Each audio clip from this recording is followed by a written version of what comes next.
بسم اللہ الرحمن الرحیم۔ السلام علیکم عزیز طلباء و طالبات جماعت ہفتم اسلامیات کی کتاب 7ویں جماعت کے لیے، اور اس کا صفحہ نمبر 36 جو ہے اس کا وہ آج ہم سبق پڑھنے کے لیے جا رہے ہیں غزوہ تبوک۔ آج ہم سبق پڑھنے جا رہے ہیں غزوہ تبوک۔ تو سب سے پہلے اس کا تعارف کرتے ہیں۔ تبوک کا علاقہ مدینہ منورہ سے قریب 500 کلومیٹر شمال کی طرف واقع ہے۔ 9 ہجری میں مسلمان حضور اکرم صلی اللہ علیہ وسلم کی قیادت میں رومی فوج کا مقابلہ کرنے کے لیے تبوک آئے تھے، اس لیے اس جنگ کو غزوہ تبوک کہتے ہیں۔ اسباب و وجوہات، اسباب سبب کی جمع اور وجہ کی جمع وجوہات ہوتا ہے۔ فتح مکہ اور غزوہ حنین کے بعد نبی کریم صلی اللہ علیہ وسلم اسلامی لشکر کے ساتھ واپس مدینہ منورہ آ گئے۔ ہر طرف مسلمانوں کی بہادری اور جرأت کا چرچا تھا۔ لوگ جوک در جوک مسلمان ہو رہے تھے۔ مسلمانوں کی روز بروز بڑھتی ہوئی طاقت سے ارد گرد کی غیر مسلم ریاستیں خوفزدہ تھیں۔ ان میں روم کی ریاست سر فہرست تھی۔ روم اس وقت روئے زمین پر سب سے بڑی فوجی قوت کی حیثیت رکھتا تھا۔ اس سے قبل جنگ موتا میں مسلمانوں اور رومیوں کے درمیان ایک زبردست معرکہ ہو چکا تھا۔ اس جنگ نے گرد و نواح کے عرب قبائل پر مسلمانوں کی بہادری اور شجاعت کے نہایت اچھے اثرات چھوڑے تھے۔ روم کا حکمران ہرقل مسلمانوں کی اس بڑھتی ہوئی مقبولیت اور فوجی طاقت کو ہمیشہ کے لیے کچل دینا چاہتا تھا، اس لیے اس نے مسلمانوں کے خلاف ایک فیصلہ کن جنگ کا ارادہ کیا اور 40,000 کا لشکر تیار کیا۔ کتنا؟ 40,000 کا لشکر تیار کیا۔ جہاد کی تیاری۔ جب حضور اکرم صلی اللہ علیہ وسلم کو ہرقل کی جنگی ارادوں کا پتہ چلا تو آپ صلی اللہ علیہ وسلم نے مسلمانوں کو جہاد کی تیاری کا حکم دیا۔ آپ صلی اللہ علیہ وسلم نے فیصلہ کیا کہ رومیوں کو اسلامی سلطنت کی طرف پیش قدمی کی مہلت دیے بغیر خود ان کے علاقے میں جا کر ان کے خلاف ایک فیصلہ کن جنگ لڑی جائے۔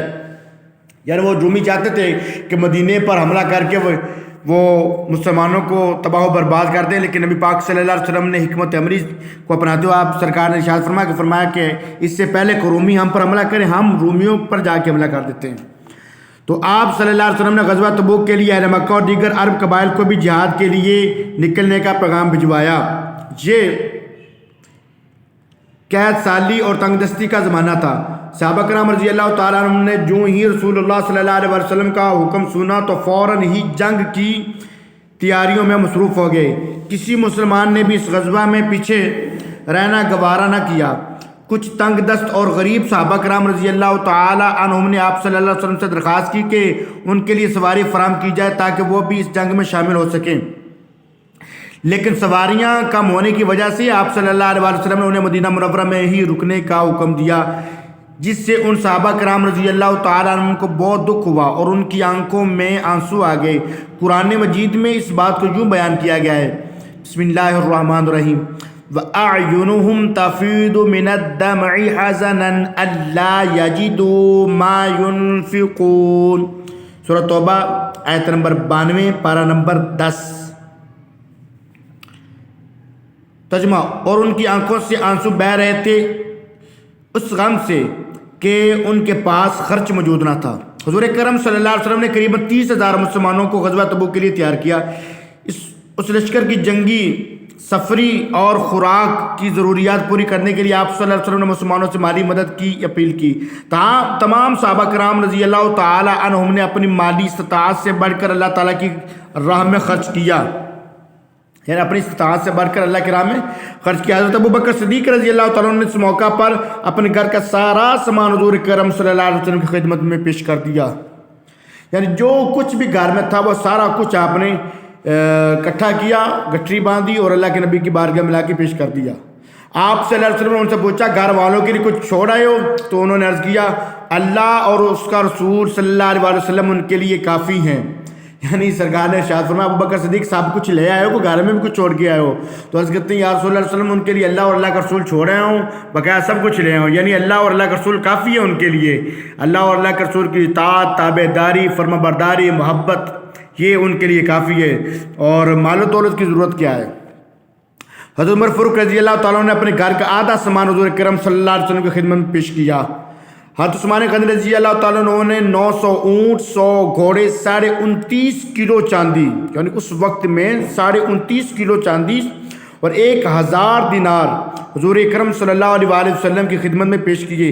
اس طرح ہر صحابی رضی اللہ تعالیٰ عنہ نے جہاد کی اس تیاری میں بھرپور حصہ لیا اور دل کھول کر مال خرچ کیا۔ خواتین نے بھی اپنے زیورات حضور اکرم صلی اللہ علیہ وآلہ وسلم کی خدمت میں پیش کیے۔ اس غزوہ تبوک میں سب سے زیادہ جو مالی فائدہ دیا تھا مسلمانوں کو وہ حضرت عثمان غنی رضی اللہ تعالیٰ عنہ تھے، اور اسی وجہ سے آپ کو جو ہے غنی کہا جاتا تھا، یعنی آپ دل کھول کے خرچ کرنے والے تھے۔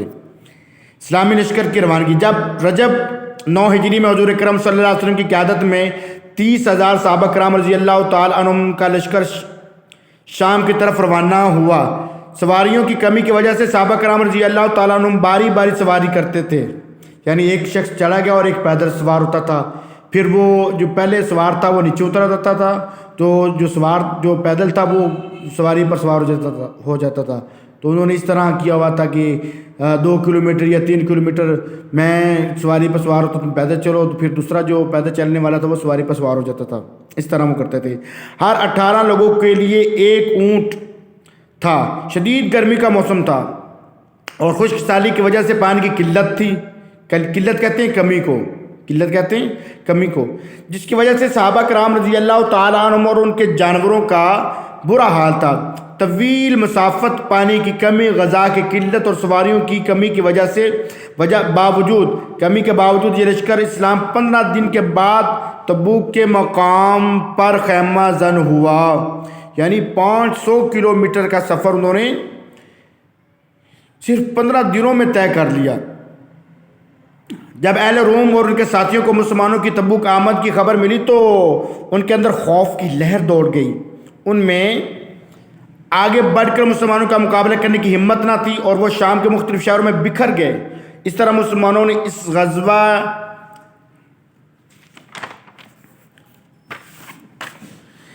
اس غزوہ میں بغیر لڑے ہی فتح حاصل کر لی، یعنی وہ تو بھاگ گئے جو دشمن تھے سامنے۔ نبی کریم صلی اللہ علیہ وسلم صحابہ کرام رضی اللہ عنہ کے ساتھ 20 روز تک تبوک کے مقام پر قیام کیا،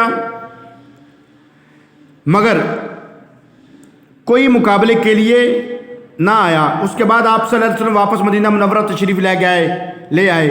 غزوہ تبوک حضور اکرم صلی اللہ علیہ وآلہ وسلم کا آخری غزوہ تھا، جس میں آپ صلی اللہ علیہ وسلم نے خود شرکت فرمائی۔ واپسی پر مدینہ منورہ کی عورتوں اور بچیوں نے آپ صلی اللہ علیہ وآلہ وسلم اور صحابہ کرام رضی اللہ تعالیٰ عنہ کا والہانہ استقبال کیا اور یہ شعار پڑھے: طلع البدر علینا من ثنیات الوداع وجب الشکر علینا ما دعا للہ داعی۔ ترجمہ: ہم پر ثنیت الوداع سے 14ویں کا چاند طلوع ہوا، جب تک پکارنے والا اللہ کو پکارے ہم پر شکر واجب ہے۔ یعنی اس طرح کے اشعار انہوں نے جب نبی کریم علیہ الصلوۃ والسلام مکہ سے ہجرت کر کے مدینہ منورہ آئے تھے تو مدینہ والوں نے تب بھی یہ اشعار پڑھے تھے، اور جب نبی کریم علیہ الصلوۃ والسلام غزوہ تبوک سے جو طویل مسافت کے بعد آپ صلی اللہ علیہ وسلم واپس تشریف لائے تو تب بھی انہوں نے آپ صلی اللہ علیہ وسلم کا استقبال انہی اشعار کے ساتھ کیا تھا۔ نتائج: غزوہ تبوک میں شکست کے خوف سے رومی میدان جنگ میں نہیں آئے اور یوں مسلمانوں کو جنگ کیے بغیر فتح حاصل ہو گئی۔ اس کے نتائج مسلمانوں کے حق میں بہترین ثابت ہوئے۔ نمبر 1، مسلمان جزیرہ عرب کی سب سے بڑی طاقت بن کر ابھرے۔ آگے اہل روم پر مسلمانوں کا رعب اور دبدبا قائم ہو گیا۔ تمام عرب قبائل پر مسلمانوں کی بہادری اور شجاعت کی داغ بیٹھ گئی۔ مسلمانوں کی سلطنت میں اضافہ ہوا اور ان کو سرحدی تحفظ حاصل ہو گیا۔ اس غزوہ کی فتح یابی کے بعد عرب کے وفد کی جمع کثرت سے آپ صلی اللہ علیہ وسلم کی خدمت میں اسلام قبول کرنے کے لیے حاضر ہوئے۔ جزیہ وصول کرنے سے مسلمانوں کی آمدنی میں اضافہ ہوا۔ غزوہ تبوک سے روم اور فارس کی حکومتوں کا زوال شروع ہو گیا۔ کیا آپ جانتے ہیں کہ تبوک کے راستے میں اسلامی لشکر وادی حجر یعنی دیار سمود سے بھی گزرا؟ حضور اکرم صلی اللہ علیہ وسلم اس وادی کو جلدی پار کر کے آگے گزر گئے، کیونکہ حضرت صالح علیہ السلام کی قوم سمود پر اللہ تعالیٰ کا عذاب نازل ہوا تھا۔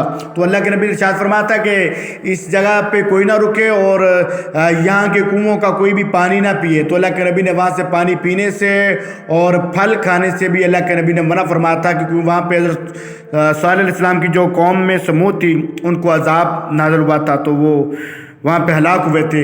تو اللہ کے نبی نے فرمایا اس جگہ سے کوئی کھائے پیے نہ۔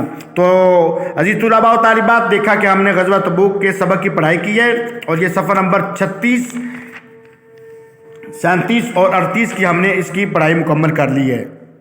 تو چلتے ہیں آپ کے ڈائری کی طرف۔ آج 23 نومبر 2020 سے ہفتم جماعت کے لیے غزوہ تبوک اور صفحہ نمبر 36 اور 38 تک 36 تا 38 کی پڑھائی کریں اور املا لکھیں۔ املا آپ نے ایسے لکھنی کہ جب آپ نے مطالعہ کرنا ہے نا تو اس میں جو مشکل الفاظ ہونے ہیں اس کو آپ نے انڈر لائن کر لینا، اور بعد میں انہی الفاظ کو، مشکل الفاظ کو آپ نے اپنی کاپی کے اندر نقل کرنا ہے، لکھنا ہے، ٹھیک ہے۔ اپنی نوٹ بک کے اندر جو ہے اسلامیات کی، اس کے اندر آپ نے مشکل الفاظ کی املا آپ نے لکھنی ہے۔ آج کے لیے اتنا کافی ہے، انشاءاللہ باقی سوالات و جوابات ہم کریں۔ السلام علیکم ورحمۃ اللہ۔